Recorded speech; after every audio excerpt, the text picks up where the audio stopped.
Well, welcome everybody. My name is Dan Deldegan, and I'm really excited to be here, and it sounds like everybody says that when we're presenting in front of a large group. The reason I am is because I get to talk about one of my favorite topics, which is how Salesforce uses our own solution to run our business. So I'm joined today by Robert Zimmerman, and as I'll take a little poll in the meantime here, if any of you were at this session last year at Dreamforce, which by the way, can we get a show of hands? It'd be interesting to know how many of you were at Dreamforce last year? How many repeat attendees? That's great. Thank you for coming again. And how many of you who were at Dreamforce last year attended this session that Robert and I also delivered last year on how Salesforce uses Salesforce? Okay, good. So a few. So for those of you who attended last year, we got some fresh content, so don't feel as if you're going to see the exact same thing over again. And also, we incorporated the feedback you gave us last year, where you said, I believe, Robert, we wanted a little more Q&A at the end. I think you were looking for us to use a little bit more and talk a bit more about the analytics we use to run our business, around how we monitor our sales organization, as well as the other things that a sales leader does. We coach our people, and of course, we forecast or predict our business. So we're going to get a bit more into that as well. While we're talking about who all of you are, now that we've talked about what Robert and I do, I run a large part of the U.S. field sales organization, and on the flip side, Robert runs a large part of our corporate sales organization, and that's just divided on the basis of the size of our customers in terms of employee count. So Robert's been here for 9 years now at salesforce.com? Yeah, almost 10. Almost 10 years. All right. Well, remind me of his 10-year anniversary. We'll go celebrate appropriately. I've been with Salesforce for about 8 years now, so hopefully we're speaking from the voice of experience. But now let's talk about who all of you are. What would be interesting to know is how many of you represent organizations who are already deploying Salesforce, whether it's the Sales Cloud or Service Cloud or Custom Cloud? Great. Okay. So we've got some experienced folks here. And how many among you are in sales organizations, either individual contributor salespeople or sales leadership or sales operations? Okay, great. And how many of you represent information technology, the IT organizations in your organizations? Okay. And how many of you represent third-party partners, whether ISVs or systems integrators? Okay, a few? All right, good. So that's helpful to know because I think that will color some of the dialogue we'll get in the Q&A that we'll allow time for at the end. No salesforce.com presentation would be complete without a reference to our safe harbor agreement. Now, how many of you were at the keynote this morning? Did everybody see the keynote? Good. All right. So Chatty will not be visiting us, nor will Sassy. That'll be Robert and I today. We'll be the mascots.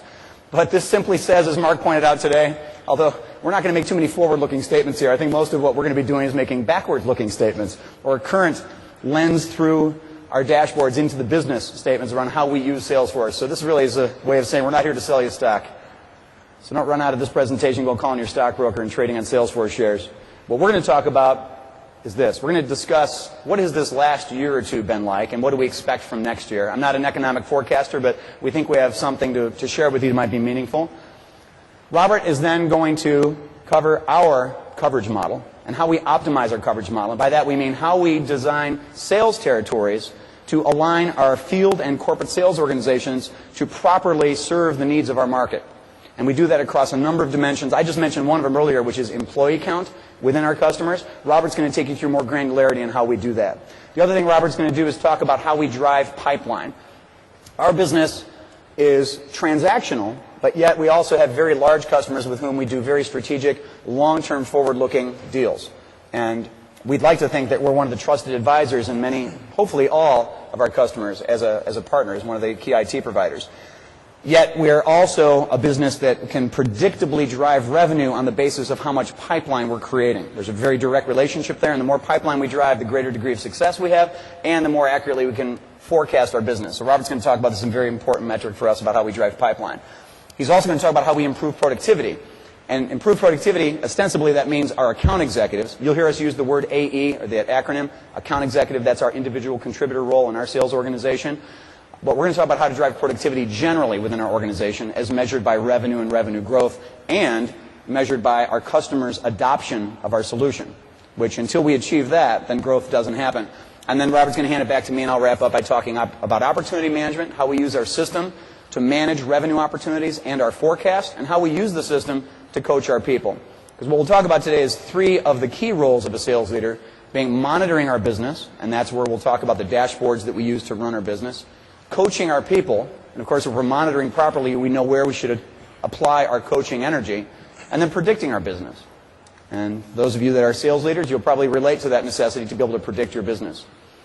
Now, I'm not going to bring the audience down here by talking a lot about what the last 12 to 18 months have felt like economically, worldwide, not just with the United States. But it would be interesting to see just how many of you represent organizations whose top-line revenue last year was flat or down from the year before. Okay, so you're not alone. So maybe that's just a notion that misery loves company. But what it means as we look forward, and there are a lot of economic forecasters who are saying that 2010 now is going to be the beginning of a recovery. Well, what we think that's going to mean is it's an opportunity for organizations to distance themselves from the pack, to steal market share from the bad guys. And the way we're going to do that is going to be, and I say we, the collective we, of our customers on a global basis, is by being that much more effective, and not just efficient, that much more effective at grabbing market share, either with increases in primary demand or taking market share from the competition in ways that allow us to differentiate ourselves. And that's what you're going to find the conversations internally are about. When you're approaching your CFO, let alone your CEO, you will never be more challenged in this year and in the next year, maybe even the next few years, as you have been in your career, in our estimation, and the evidence we're seeing seems to suggest this, at articulating the value proposition and the return on the investment from the initiatives you're trying to get funded. The scrutiny has never been greater. Now, we think that's good news because we think the projects that are going to survive that process are going to be that much healthier because of the increased effectiveness in the process of the due diligence we see our customers going through when they rationalize and decide upon investing in a CRM initiative. These decisions are typically not taken lightly. Sometimes they're based on gut instinct, that we need to do this. If I'm speaking on behalf of one of my customers, to be more competitive against whoever it is that we are stealing market share from or might be encroaching on our space. Or maybe it's a case where mergers and acquisitions give us an opportunity to create a common platform on which now folks that used to be separate are now going to collaborate on a common platform, which is a major catalyst we see for driving initial or increased deployments of CRM implementations. But when you get to the CEO level, if you don't have an articulate story around the return on the investment, you're going to be challenged in getting these initiatives funded. The good news there is that we've gotten, we think, that much better in helping our customers craft those stories and articulate what the business benefit is going to be, both from the top down, from a sales leaders and executive leaders point of view, as well as from the bottom up. So if you look at what executives, perhaps your organizations are looking at some of the same questions, what we're struggling with, whether it's the CFO, the COO, the CEO in your organization, clearly it's how do we increase customer retention? How are we going to predict our business with greater accuracy? If you're a sales leader, and how many of you have the responsibility on a weekly or monthly basis to forecast revenue in your organization? Okay? So, I share your pain. It's a process that is as much art as it is science, as many of us know. But to the extent that you can make this a more reliable practice within your organization, it has to do with people and process and the technology you're using to facilitate it. The greater your ability to predict your business, set your executive management team's expectations properly, set Wall Street analysts' expectations properly, and that leads to goodness. But we also know what the opposite of that feels like in terms of not making revenue forecasts or having not sufficient visibility into your revenue forecast and pipeline. And that's a lonely feeling. We're going to talk about how we manage that, we think pretty effectively, but we're always looking to push the envelope on that. Clearly, resources are scarce, so we've got to figure out how to be more effective and productive with even less money and even sometimes less staff, especially in IT organizations, than we've had in the past. When we talk about improving productivity of salespeople, it's not just the rank and file we have on board today, but as we see turnover in our sales organizations, how do we train our people and enable them with productivity tools that allow them to see that, let's say, a salesforce.com deployment satisfies a salesperson's what's in it for me test. And if you can't satisfy, we've seen examples all the time, if you can't satisfy the what's in it for me test for a sales rep, you're going to be challenged with driving user adoption. If the inverse of that is if you design the right carrots and they're meaningful to your people, you'll have successful user adoption. And we've gotten pretty good, we think, at helping our customers do that and even crafting those carrots internally. And we talked already about being able to compete more effectively and using a solution like this to do so. So I'm going to turn it over to Robert, who's going to talk about our coverage model and how we've optimized it. Robert? Thanks, Dan. So what I want to do is spend a few minutes and discuss how Salesforce and our distribution model looks and what our go-to-market coverage looks like. Give you a better perspective in terms of what we're thinking about as an organization. And then if I could, I want to rewind a little bit to the start of this fiscal year for us, which is almost mapped to the calendar year, and just walk you through the process that we went through as we were faced with some of the economic conditions that came up and how you can use a tool like Salesforce and very quickly make changes on the fly to change behaviors and to change some of the things that you needed to be able to respond to the economic conditions that we were facing. So at a very high level, when Mark threw up on the slideshow this morning and described the democratization of software and how we target pretty much companies of every size, we've also built a sales organization that maps to that. So in the interest of giving me just some information, how many of you here are representing companies with more than 1,000 employees? Okay, it's roughly half. And then for those of you who are here under 1,000 employees, how many of you are representing companies under 55 employees? Okay, so a fair amount as well. So what we've done, which is uniquely different in the software space, which we can talk about in the technology space, and Dan and I have a shared background, having been at Salesforce for 10 years, in Dan's case 8 years. We also were at Oracle before this. Dan was at Siebel before this. We've been very, very touched by the normal enterprise software sales. And one of the things that's uniquely different about what we do is we have an inside telesales market, which is really what we call this small business sales team. It's very much a telesales model where it's a lot of outbound calling using our technology. And the group that Dan represents is very much focused on our top most important customers, where you have to get in front of your prospects, you have to get in front of your customers, establish relationships. But what is uniquely different about Salesforce is we have a corporate sales model. And because of the wedded nature of the technology that we sell and how we go to market, we have what we call a hub-based model. And it represents actually the core of our business. It represents a very, very large amount of our revenue. And in a lot of respects, it's how we've grown up as an organization. So what this means is we've got a corporate sales set of hubs in San Francisco, in San Mateo, in Toronto, in Singapore, in Dublin, in Sydney, Australia, and we can very easily replicate the same business processes around the world. For those of you who work at software companies, an inside salesperson usually sells a deal up to a certain dollar size or up to a certain user size, then they will kick it over the fence to their field sales counterparts. Our business model is very different. We allow our corporate sales organization to sell the largest of transactions into their client base, as well as the smallest of transactions. Now, what that means is it's basically a bifurcation strategy. We separate and really distinguish the two organizations. And there are immediate benefits that we've found, and things that I want to share with you, is that it allows you to do two things very effectively.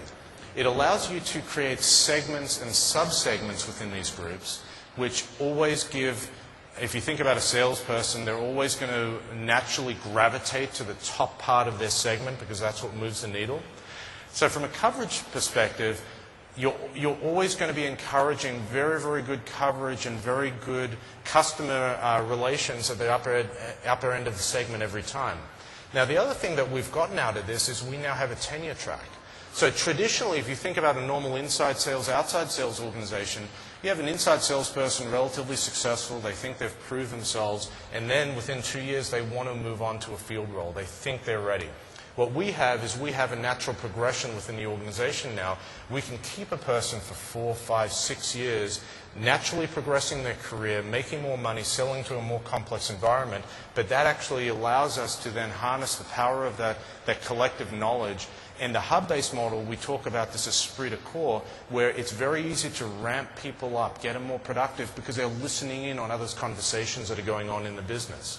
So when we talk about accelerating productivity and getting people very quickly engaged in their business, it's been a tremendous benefit for us. So let me talk a little bit about the optimization of the model, the optimization and the coverage model that we have. And we have 10 years of data within our system. We utilize this data. We look at lifetime revenue of customers. We have these concepts of propensity to buy or propensity to spend. So we look very closely at everything from SIC codes, the number of leads that come in within a zip code. We look at things such as the selling process, industries, the close rates in those industries. And we then look at a geographic distribution of all the companies that we have, and we basically give a weighting or a scoring to every zip code. Now, one of the things you can think about is when we start thinking about our coverage model, we know what our financial plan will call out for us for the end of that fiscal year. So we know, hypothetically speaking, that we need to have 200 sales reps in a given segment ending that fiscal year. So we can start and actually build equitable territories at the beginning of the year using this optimization model, so that as we go out and try to hire net new sales reps into our business, we can hand on heart go to them and say, look, you are going to be walking into a territory that's been predefined, has a high level of optimization with respect to hitting your numbers. Most organizations, the way they approach it is they'll build the territories at the beginning of the year, and then as they hire reps, you carve territories, and the guy that ends at the end of the year, they tend to get the dregs of the accounts that are left over that no one wants to sell into. We've completely changed that model internally. So let me talk a little bit about what our strategy has been with respect to driving more pipeline. I think Dan very eloquently shared with you some of the things that we looked at the beginning of this very tough economic environment, and I want to share with you some of the things that we were thinking about as we changed our business model. So we have an internal designation. We call our whole lead process basically this concept of maximizing our 4 horsemen. Now, what we mean by that is we have 4 basic areas that we generate leads into our sales organization. We have marketing events, Dreamforce being one of the most incredible marketing events a company puts on. But we hold ongoing seminar events. We do web seminars. We have a very, very strong website presence. We have a lot of brand name recognition that's out there. And we drive a lot of this information into our website or into calls of action that will automatically get routed to the appropriate rep. Now, the second thing is we've invested in an outbound team. So many of you who may have actually seen the marketing presentation before this were probably working through a number of things such as where do you buy your data from, where do you buy your lead list from, how can you optimize your spend, where are you going to get the best return. And what we've done is we've actually put what we call enterprise business reps. These are sort of, if you think of that ladder of how you progress, we hire some very capable junior reps that we basically go and say, okay, go generate business. And if you can prove that you generate business and are successful in doing this, you move up the ranks in terms of your sales organization. So we've invested in people that will go out and generate needs for our technology and will feed Dan's organization or the upper ends of my organization with leads. On an alliance standpoint, we obviously work very hard to facilitate relationships with our partners, our implementation partners, systems integrators, anyone that has some touch into accounts. And then obviously our account executives, and I'll touch on this in a moment when we dive into some of the metrics that we use, we ask that they go out and actually create opportunities within their base as well. So everything about Salesforce is measured. There is no rep within the organization that doesn't know their close rates in their particular business, in their industry, how they're doing on add-on business, what net new products they're selling versus what existing SFA customers they have. We measure everything within the organization. This is also true from a marketing standpoint. So we spend a lot of time looking at where our leads are generated, where we're getting the most bang for our buck, and we start reinvesting into those areas. In terms of lead distribution and follow-up, many of you who I've actually gone and worked with in terms of demonstrating what we're doing in our corporate sales model have asked, how do you actually manage your lead process? And what we do is we basically have an organization of a number of folks that take all our inbound inquiries, and it's a round-robin process, so we divide our organization into West and East. There's a round-robin process that's basically a sprinkler system, so everybody gets an equal distribution of leads. We measure these guys on points, and they basically make their money by kicking over the most qualified opportunities to their counterparts in the sales organization. And what this means is we can now actually incorporate some metrics that we track that we believe are very important from a customer sat standpoint. So it's not uncommon that we'll have a sales executive or a VP of sales operations inquire about Salesforce. They might click on a tab within the Salesforce website that goes to a web form, and literally within 5 minutes they will get a phone call from one of our inside folks. They'll do a lead qualification and then pass it over to the appropriate rep. Now, we also track what happens after the fact. So the checks and balances with respect to actually moving a lead over to a sales organization, that lead there are certain expectations we have of that lead. It has to be qualified. It has to have a budget associated with it. It has to have a number of characteristics. And we basically then allow, okay, our sales reps to decide whether or not that was a qualified lead and kick it back if needs be. And we measure and track that as well. Now, one of the things that I really love, and I'd like to, for those in the back, I don't know if you can see this, but we have auto email dashboards. How many of you in the organization or in the audience here have set up in your organization auto emails out of your dashboards?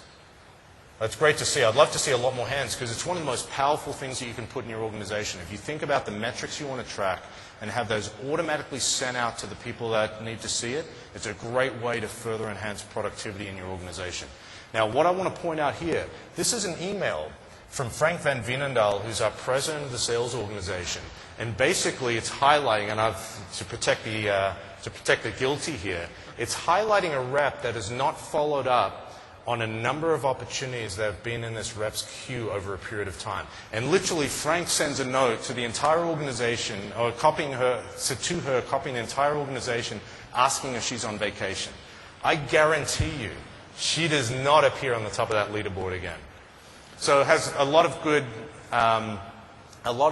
what I would call stick management techniques in here. But big stick.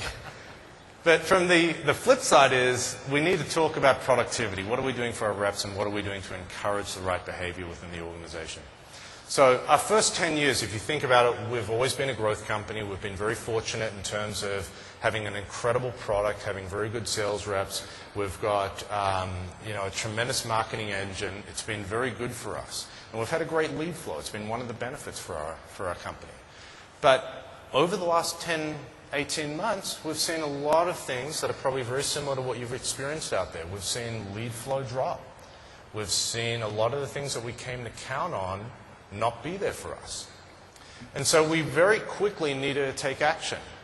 And we very quickly needed to institute what one of my regional VPs talks about, taking all those muscles in terms of prospecting muscles and re-energizing them and getting them focused again. So we instituted at a very high level, and this is common, this is within the corporate sales space, but probably very common with what Dan's facing. We said, okay, we would like to see a minimum number of calls happen per week. We'd like to see a minimum number of meetings per week. We'd like to see the output of that be a certain amount of business per month. And we basically didn't just say, okay, go out and do this and we'll measure it. We also said, okay, we are going to create a whole bunch of internal things for account executives to help them do this. So many of you saw content today. Many of you saw some of the email templates and some of the new things that you can do within the Sales Cloud. We really focused on productivity tools to give our reps the best information, the easiest way to access this information, to be able to subscribe to information, get the latest updates so that they could go into their installed base and their prospect base as well armed as possible. And in addition to that, we created targeted sales efforts. So this was a year for us where we not only from an incentive management standpoint gave everybody comp plans, but we were very effective in terms of utilizing spiffs, in terms of utilizing additional ways to incent the organization. And what we were very clear on is that this is a shared issue.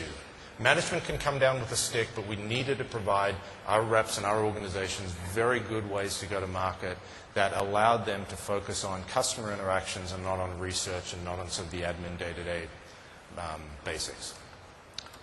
So going back to metrics, metrics drive action. And we've always been a big believer that we have to be aligned as an organization, and it's a great process. Sales is aligned with marketing, which is aligned with our finance organization. We have an internal process that we use that basically aligns the entire organization on a year-by-year basis.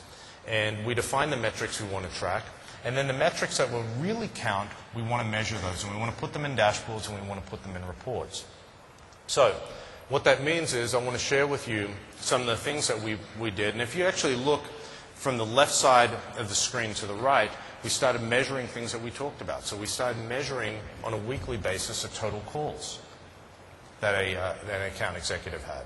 And this was really This was formed on the basis of what one of my regional VPs, the VP who runs Pacific Northwest for me, Mark Whalen, basically created a set of dashboards that allowed us to take a region, see success, and then very quickly take those lessons learned and apply it to the entire organization.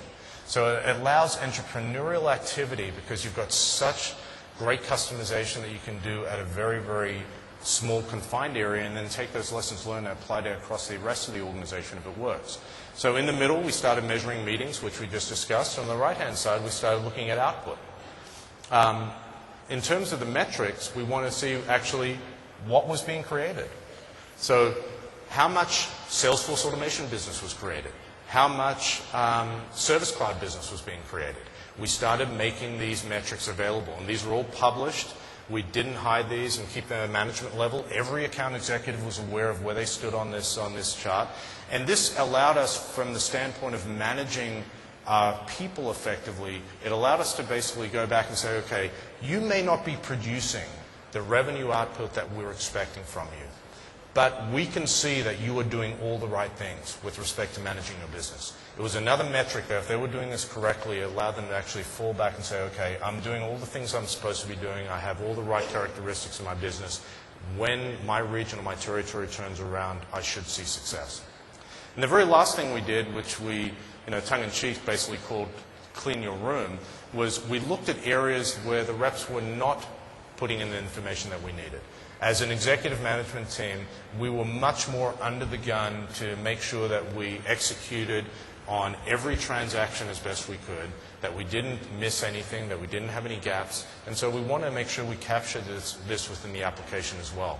So very similar to the alerts that I showed you around following up on leads as they came over to us, this was something that we started really actively measuring in terms of what were the next steps and opportunities we were pursuing, how many opportunities were stuck in certain stages, how many opportunities did not get updated that had old close dates, and these were things that we rapidly started working on in terms of getting our data quality up. So at this stage, Dan, I'm going to pass it off to you. Thanks, Robert. Well said. You can tell this is fun for Robert and me to talk about the discipline and the process through which we deploy the solution that we sell for a living. It's kind of fun. We have an envious job, I suppose, in that respect. And when we think about Salesforce automation, it's even, I think, an interesting acronym, SFA, and that maybe the reason it was called this is because you generally have to force salespeople to automate. We don't gravitate to it naturally as a species. We like to believe that art, as well as science, is in play in successful professional sales. Yet, to the extent that the solution we're deploying makes the job of the account executive or individual contributor role, sales rep, agent, whatever role you refer to it as, more productive, like makes his or her job easier, and if you even think of it this way, more fun, if you can think of it in those terms, then they will be more productive. And so we believe that there's an even more meaningful measure, and that is that if this person's W-2 at the end of the year is larger for having used salesforce.com than if they didn't, that's, we think, the most crisp, focused definition of a positive way to drive user adoption. If you can hold up examples in your organization of top performers who are so, at least in part because they've used salesforce.com successfully. Now, Robert and I are used to doing that internally in our organizations, is highlighting those successes. That's where you get some carrot, not just stick, in play. But we also encourage our customers to craft their carrots, and as a leadership team to be very predictable and transparent with your people in terms of how you measure them. We're going to look at some examples of that. But when I look at productivity, I think when I carried a bag, what made me productive was automating the process of staying in touch with my customers. If we can implement what we use the slang internally of a drip campaign, of dripping water on our customers with the right frequency. Now raise your hand if you think you get too many emails from us. Just don't be shy. Do we spam? Okay, good. Not too bad. You're just being kind, perhaps. But we hope that we're judicious with the frequency and then the relevance, more importantly, of the interactions we send you. But it's not just email. It's the phone contacts. It's the events to which we invite you, which hopefully are topical and relevant at the point in time that you're at with us in your evaluation, or if you've already deployed salesforce.com. So you see, what we do here is we try to highlight the relevance of the interaction by making it important, not just from our point of view that we reconnect, but from your point of view. And we try to make it action-oriented. So anytime there's an outreach to a customer, there's a call to action. We don't just want it to be an email grin, right? Or a happy message or a happy call. We don't want our executives just to connect with your executives, just to have a pleasant dialogue. We want some action out of it, and we try to craft that in a way that moves the cycle forward. Again, whether it's a sales cycle if you're evaluating the solution, or whether it's the cycle of implementing the technology for you. Another measure that's very important to us is the mix of products that are deployed throughout our customer base. And as you saw today, and you've probably heard from us before in sessions like this at regional level, we delivered the Sales Cloud, the Service Cloud, and the Custom Cloud, and now there will be the fourth cloud around collaboration, Shatter. And we want to measure the penetration of these products, and not just in terms of ACV, but also adoption by our users. This particular set of dashboards tracks what we call annual contract value. That's another acronym of ours we throw around, ACV. And this measures the penetration of these new products. Okay, so CSS, that's customer service and support in the middle. You see ideas as one of the products we're tracking there. You see what we're doing here is, for this particular product, launching a campaign, we actually had our outbound telemarketing role, something we call an EBR, who partners with our salespeople, whether in corporate or field sales, to drive campaigns, outbound phone campaigns, outbound email, and connections at events to try to drive pipeline for this particular product, our Service Cloud or customer service and support product. And we measure the effectiveness. Now, what do we do with this information? We try to track it against, well, what are our expectations? What do we think a reasonable measure is in the first few years of our real significant investments in driving service and support applications with our customers successfully? This helps us shape what our expectations should be. It's also the basis by which we consider, for instance, should our comp plans for our account executives and then for sales leaders like Robert and me, should they have a component that says that we expect a certain amount of your revenue contribution to be in the Sales Cloud and the Service Cloud and Custom Cloud? That's one of the things we look at. But we couldn't build a comp plan to do that, which we're considering, unless we had this data upon which to make those decisions and look at track record. Similarly, we want to understand how we're doing against who we think are the bad guys. And there's no secret here. We track SAP, Microsoft, Oracle, and then it becomes very fractional thereafter in terms of the other organizations that you could choose to partner with to drive a sales or customer service initiative. And so we track that. We want to know in our application if there's an anomaly we see pop up. If, for instance, Microsoft becomes particularly tough to deal with in a particular month or quarter, what do we do with that information? We'll drive campaigns and education around that. Educate our people a little bit better on the tools with which they can compete with Microsoft or Oracle or SAP or one of the smaller companies we see in the marketplace. So we're able to target the coaching, right? We talked earlier about monitoring our business, coaching our people, and then predicting our business. I'll get to predicting or forecasting in a moment. This is around coaching and knowing where to apply that coaching energy. Because as sales leaders, as you well know, you live it every day, there are only so many hours in the day beyond the customer interactions that you have that you can invest with your people.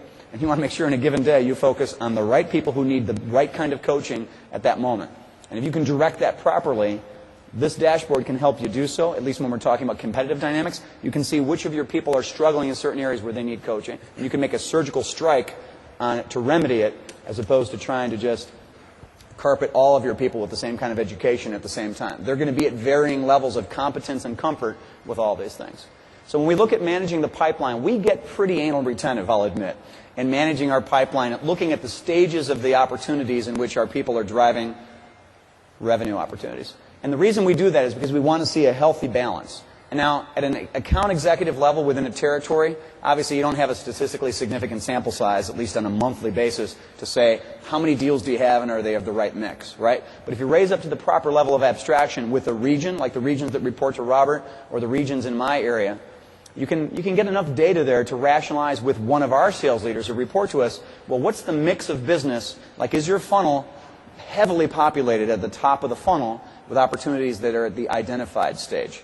Or is your pipeline stuck at the neck of the funnel, where a lot of deals are in development but not yet closed? Those two scenarios suggest perhaps different kinds of coaching that you'd have for that sales leader. And maybe in the latter example, somebody whose funnel is stuck at the bottom with the kind of opportunities that are ready for closure but not there, maybe they need more legal resources to work through contract issues. Maybe they need some more technical resources to drive some of the customized demos or proofs of concept that we drive through closure. But then you're able to use the right kind of coaching for the right situations. At the end of this, one of the byproducts or benefits actually of a successfully deployed CRM application should be the ability to predict our business more effectively. So we're going to talk about how it is that we do that. First of all, the salesperson, account executive in our organization, needs to see the benefit to them personally of populating the opportunity with complete and accurate data.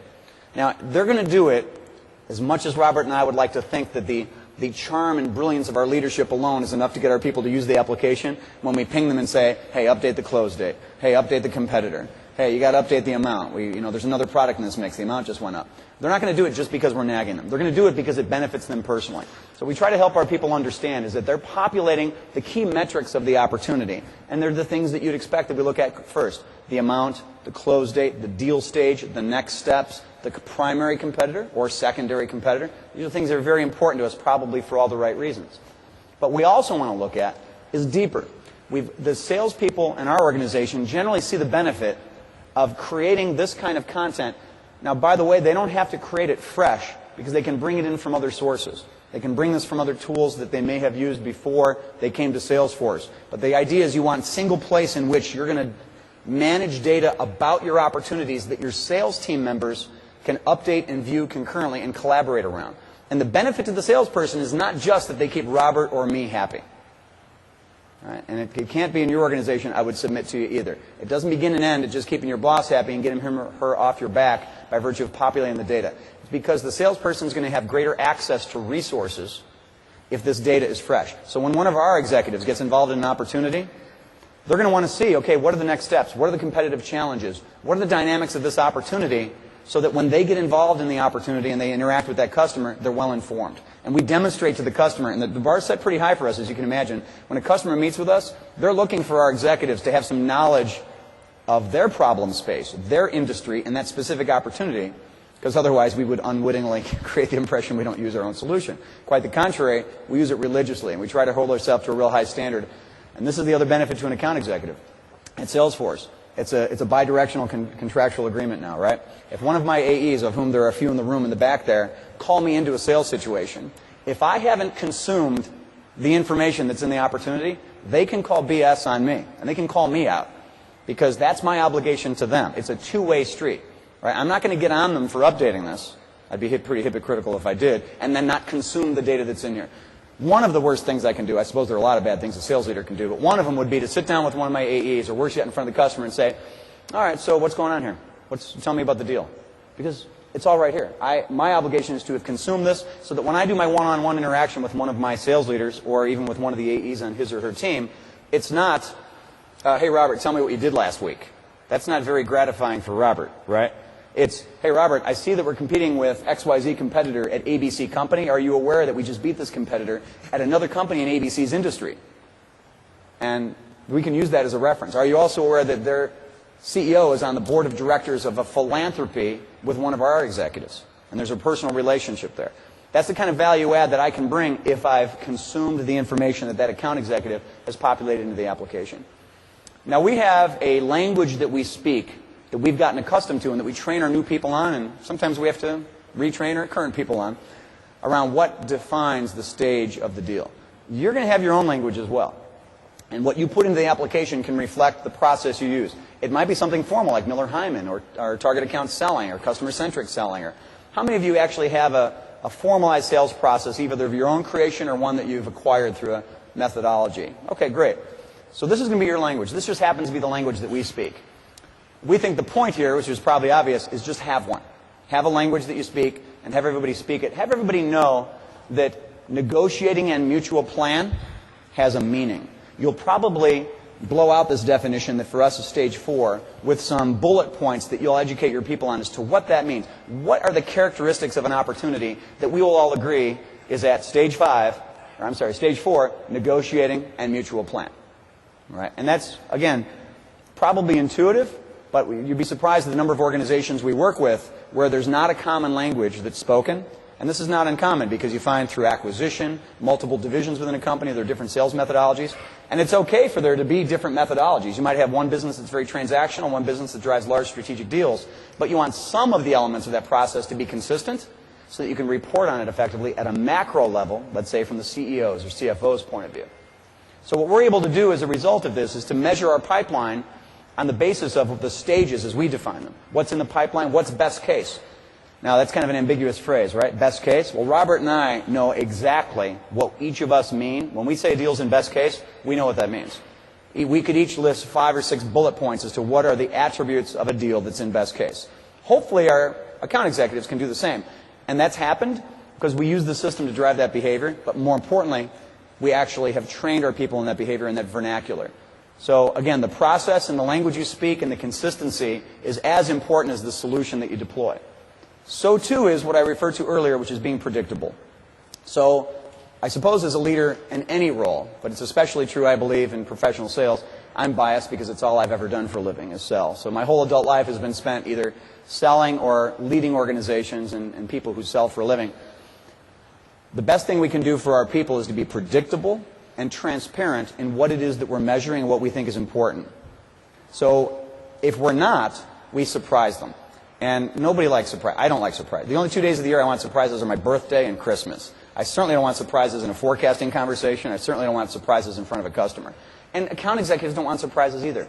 It wouldn't be fair for me, or productive, more importantly, on a forecasting meeting or on a conference call where we all have the application in front of us, for me to be asking questions, trying to stump my people, and they'd have to ask, well, what dashboard is he looking at? Which report is he in? I want them to know exactly what dashboard I'm in, because I want them looking at the same report, same dashboard that I'm looking at the same point in time. More to the point, I want them to be able to predict that that's the one we're going to look at. And on a weekly basis, if that's our forecasting rhythm, which it is for us, could be on a daily basis, could be monthly for you, send out the dashboards that you want your people to be accountable for. And be transparent, be predictable, so that they know when we're talking about the deal, there's the leaderboard. The example Robert used earlier of the lady in our team who had some leads that were queuing up, and Frank had to ask her, are you on vacation? That should not be a mystery to her. She should know that in Robert's organization, that's Monday, that's what we're going to look at.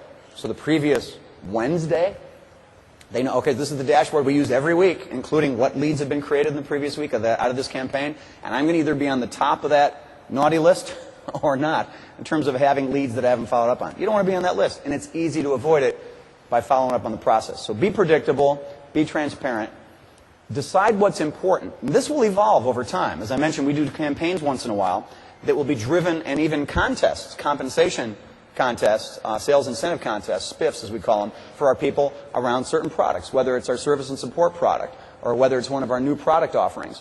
Well, you want it to be relevant but fluid enough that you're monitoring and driving behavior around what's important to you. That is going to evolve from month to month, quarter to quarter, but it shouldn't evolve day to day or even week to week. All right, so you've got to find the right balance between consistency of the principles that you're measuring while having the flexibility to create campaigns and incentives around specific initiatives. And then finally, don't try to boil the ocean. The best advice we think we can give among many things that we tend to preach to our customers around best practices.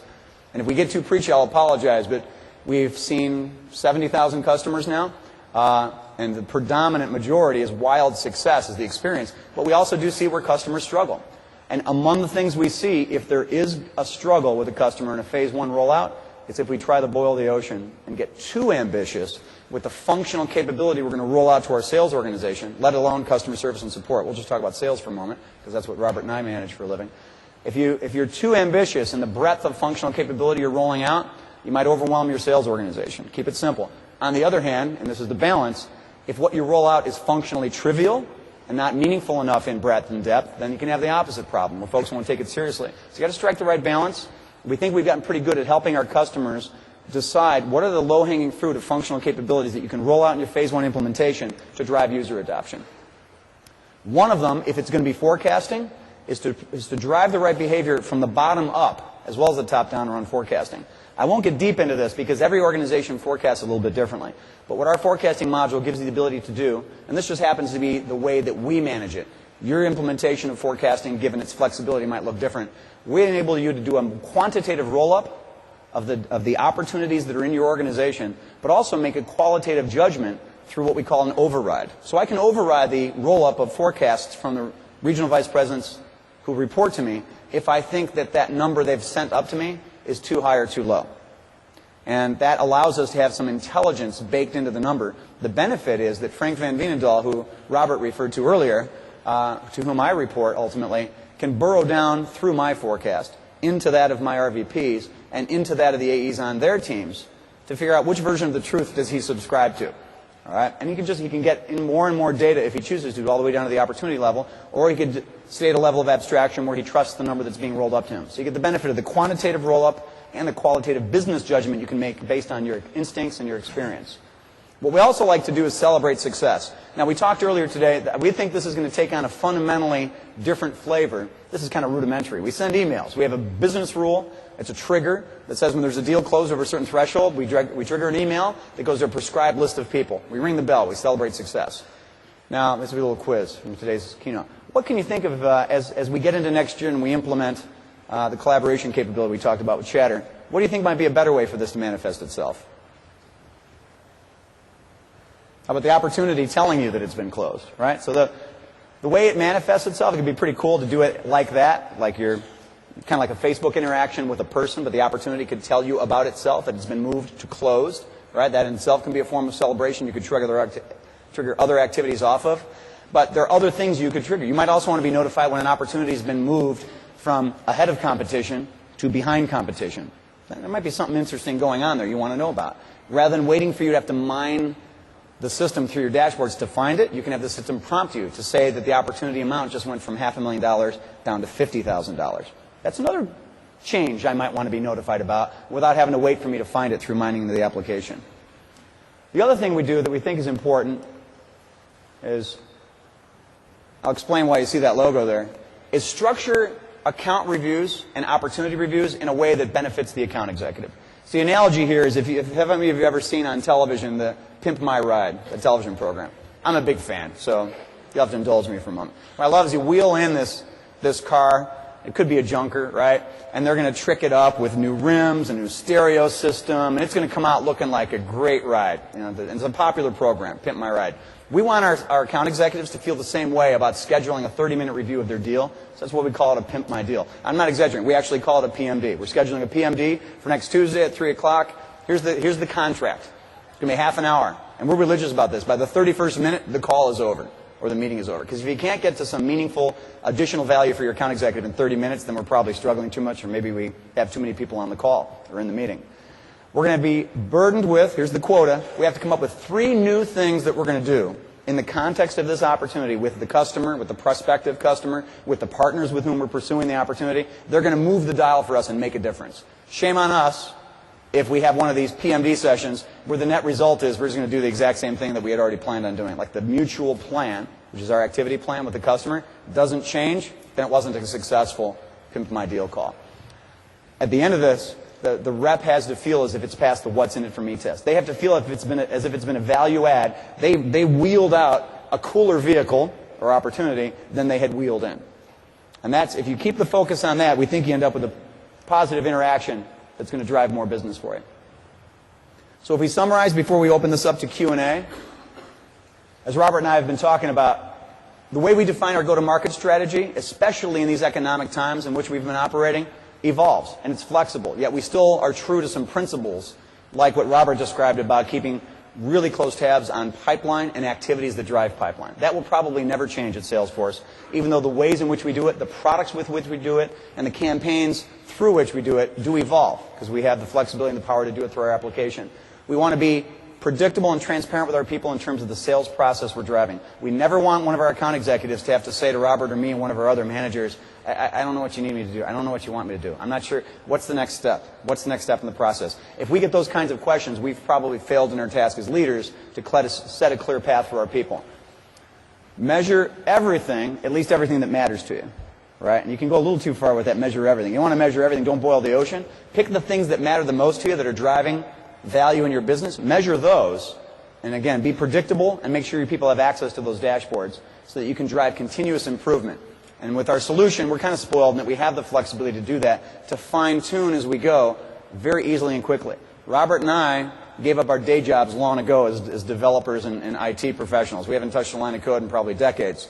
But we still have the ability, if we choose to go in and design a report and generate a dashboard. We could do that today. We don't have to be developers.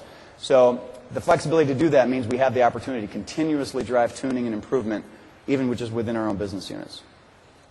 With that, we want to open up to Q&A.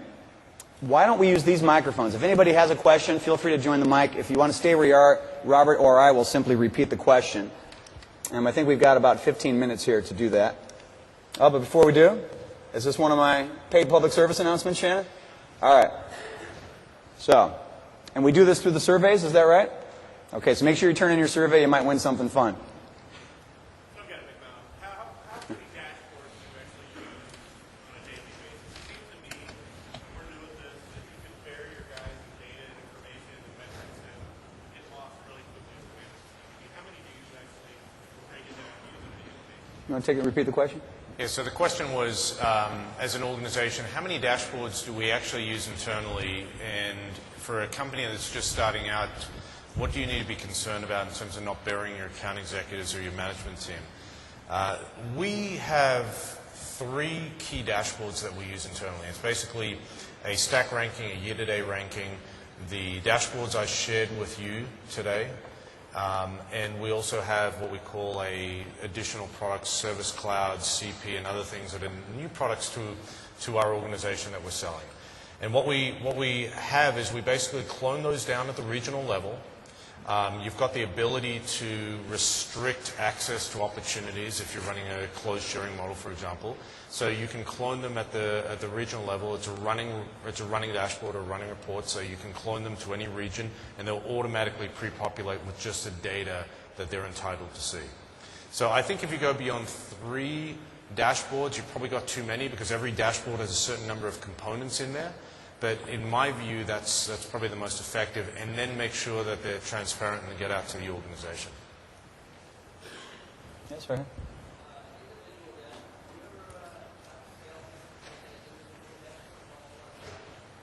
We do. Yeah, the question was, do we actually have sales, in our context, account executives use individual dashboards? We do. And the way we typically just prescribe it, I know Robert's done this pretty consistently because this is one of the tricks, one of the many tricks I've stolen from Robert, because we do a lot of collaboration between our different sales organizations. And one of the best practices we followed from Robert's team was creating a template of dashboards that our account executives could use that inherit the same attributes as the dashboard I use. Now, the levels of detail are going to be different because an account executive is going to track some different things around his or her daily activity, and I'm going to look at it from more of a macro level. But here's the beauty of it. We don't necessarily have to create a separate dashboard for them. They can save one and call it something else if they want to fine-tune it for their own purposes. And we actually recommend they do that so they can get accustomed to what it takes to create a dashboard so they can say they've done one. But when they look at my dashboard, so let's say I have a dashboard that has data about all the opportunities and the revenue forecasts in the central United States. When one of my regional vice presidents looks at the exact same dashboard, they're looking through the same lens, but they don't see data about the whole central U.S. My RVP in Chicago, Rich, will see data just about the Midwest for which he's responsible. So the filtering that we do, in other words, the visibility rules you heard Mark refer to earlier, the sharing model, that defines how much data you're going to see through a particular dashboard. So you don't have to create a separate one, again, unless there's something different you want to see.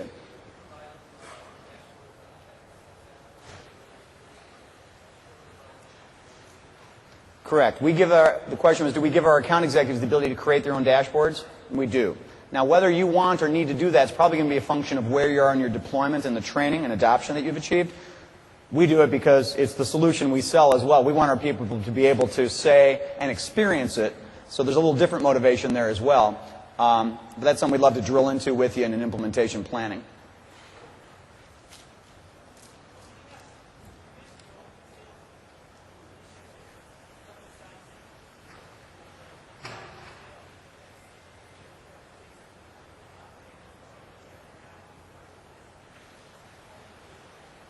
Sure, Rob, why don't you take, I'll repeat the question, but I'll ask Robert to take this one.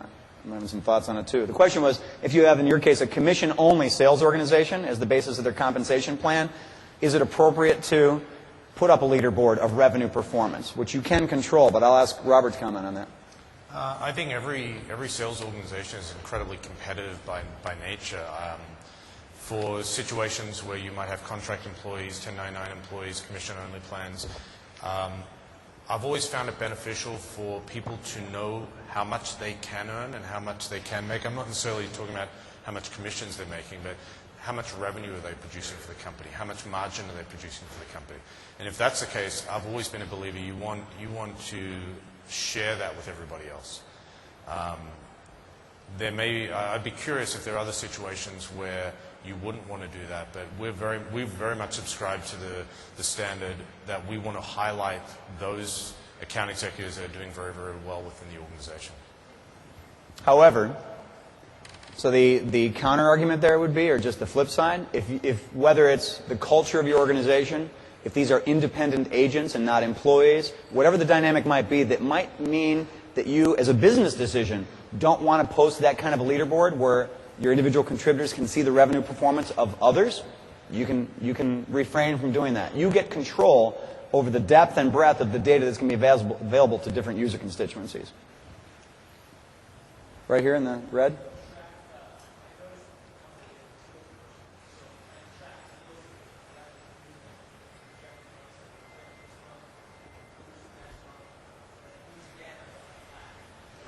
Yeah, we've instituted what we call a push counter. I don't know if you saw it in one of the reports. Yeah, it's exactly what it is. So we want to track how many times a deal is pushed from month to month to month. I mean, I think everybody's experienced having to work with a rep that, the deal's going to close, it's going to close, and it just continues to get pushed every month, and you probably need to do some coaching and some analysis around that. It's a feature in your package now. Yes, turn it on. Right. Yeah, one of the things I want to highlight, and Dan sort of touched on it, but it has to do with the opportunity screens. We actually showed you, those are the opportunity screens that we use internally. There are two things I did want to highlight, and it goes back to productivity of the rep. When a rep chooses behind competition as a sales stage, what it does, it automatically kicks off a bunch of workflow in the back. It notifies our war room team, which is a marketing team that we have internally that does competitive analysis. It gets on their radar screen, and they proactively will reach out to the account executive to help them. But probably more importantly, it also then sends a link into our content repository with the latest and greatest information about the competitor, transactions that we've won against that competitor. It gives them information, presentations, and other things that are probably pretty critical to an account executive in terms of managing to an account. And where it becomes particularly important is if you have new reps, and you think about the length of time it takes to get a rep to be productive, you can rapidly accelerate a 5-month productivity curve to 3 months by utilizing something like that. Yes, a question back there?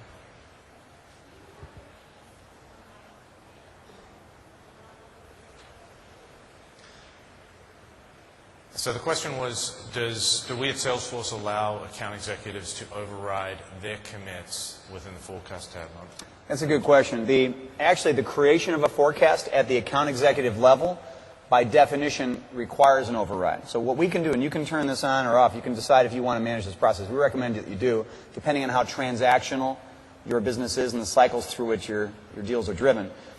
An AE, an account exec, will have automatically a roll-up of the deals in a particular month. We forecast on a monthly basis. And let's say that account executive has 4 deals in a given month, each of which are $50,000 in value. So the automatic roll-up, if they're each in the best case category, the automatic roll-up would be that AE has 0 in commit and has $200,000 in best case because there's 4 50K deals. Now the account executive might look at that and say, that's the quantitative roll-up, that's automatic. But he or she might say, you know what, I'm going to close a couple of these. I'm prepared to commit 100. I might not know which 2 of those 4, especially if it's early in the month. By the end of the month, we'll want them to know which 2 of the 4 they're going to close. But in the beginning of the month, they might say, I'm prepared to commit 100 grand, but I don't know which of these 4 deals, which 2 of them. They might leave all of them in best case, but they might choose to declare $100,000 as their commit. There need not necessarily be a tight relationship between the amount I'm committing and the deals from which I'm committing it, unless you get late into the month. You don't want there to be a loose disconnection very late into the month. So you have the flexibility at the AE level, if you want to give them that flexibility, to do those kind of overrides. We recommend because we think you get better intelligence from the start of the process. Yeah, I want to expand on that because what's interesting is Dan's talking very much from a field perspective. But if we go back to the pyramid that we showed before, we've got a small business that they're doing dozens, if not hundreds of transactions in a given month by rep. We have a corporate sales group that's slightly different. Obviously, Dan's group is probably very selective about what they pursue. But what we hold true to is we all use the same sales methodology. We all speak the same language. We've actually associated these stages to forecast categories. And within those forecast categories at the low end of the business, we actually make certain assumptions. So we basically say, okay, we can count on everything that's closed and everything that's commit as being 100%. And then we apply percentages against the best case and percentages against what's in pipeline. And so between the forecast override, the use of the forecast categories, and then just knowing what's in our pipeline, the subjective view of a manager, we have a very, very tight view in terms of what the month looks like. And what's interesting for us is we cover the gamut. We're selling tons of transactions on the low end and some very, very large transactions on the high end. But this has worked for us in the past. Right. And that's an interesting observation, the difference, the way we're able to run our businesses in some meaningfully different ways using the same solution. But Robert says, when you look at each of those categories of potential revenue, Robert's able to value that in a way that gives him more intelligence in his forecast that may differ from how we do it in the field organization, where there's a smaller number of larger deals. I hope that's a stat from the beginning of the month, because if that was the end of the month, I'd be... If that was the end of the month, we'd be having some more heart-to-heart conversations.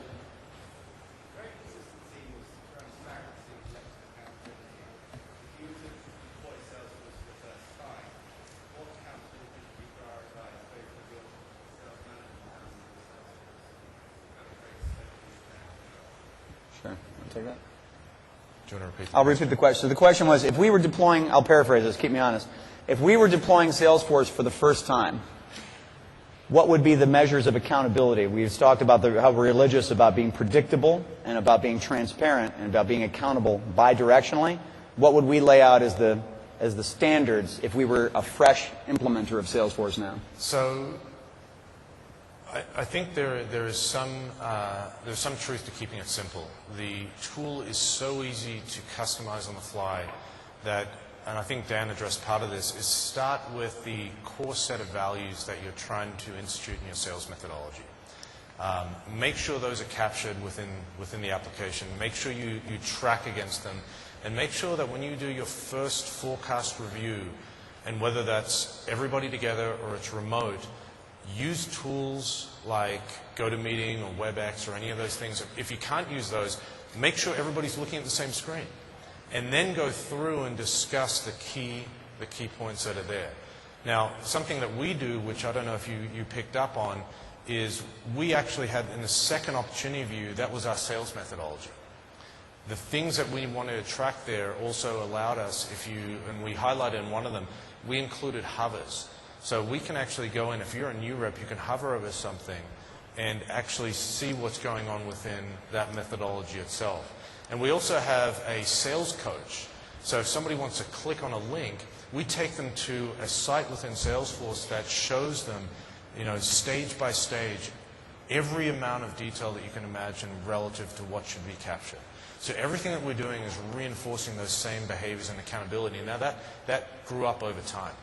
So what I would say is start simple. If I was going to join a new organization, set up my Salesforce for the first time, I would start with the absolute basics that you need to be successful, and then start adding iterative things such as the thing we're talking about, which is deal pushes and other things as you start getting the data in there. The worst thing that can happen is have somebody new to the system have too many fields, and especially when it comes down to required fields, too many required fields that people just stop using. One more question? Okay, how about right here?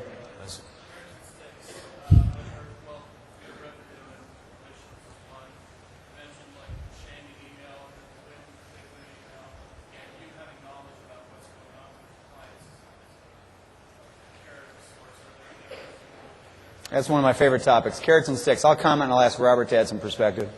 And I can't help but tell a story. One of my customers is years ago, I was actually down in Texas, and a customer running a big division of 3M puts his big cowboy boots up on the desk. We're having this conversation about carrots and sticks, and I'm encouraging him. And you can tell this guy is a natural leader. And everybody in his organization, he just thinks jump. And they ask how high. He doesn't even have to say it. He puts his cowboy boots up on the desk as I'm giving him the speech about carrots and sticks, puts his hands behind his neck and goes, "Son, it don't hurt my reps damn near enough when I beat him with a carrot." I thought, I said, we're done. You're going to have no trouble at all with user adoption. Just being in the room with him made me want to cough up my forecast. So it's a cultural thing, but what we try to do is make sure that for every stick, there's an equal and opposite. Every force, there's an equal and opposite reaction. An example of a carrot that we think is very powerful. Now, you might think you could describe this as a stick, but we think it's a basic tenet you should start with. Robert talked about if we were in a new organization, if Robert and I were the co-founders of some new company and we're implementing Salesforce, what we would do is the CEO of the company, right, should be the one, or at least the sales leader, should be the one during the training on the stage, at the keyboard or at the mouse, demonstrating his or her favorite dashboard. All right, the executive sponsor should not be the one in the back of the room that you say, oh, by the way, Fred is funding this, and have Fred stand up while he's having his coffee and go, yeah, it's a good thing, you should use this.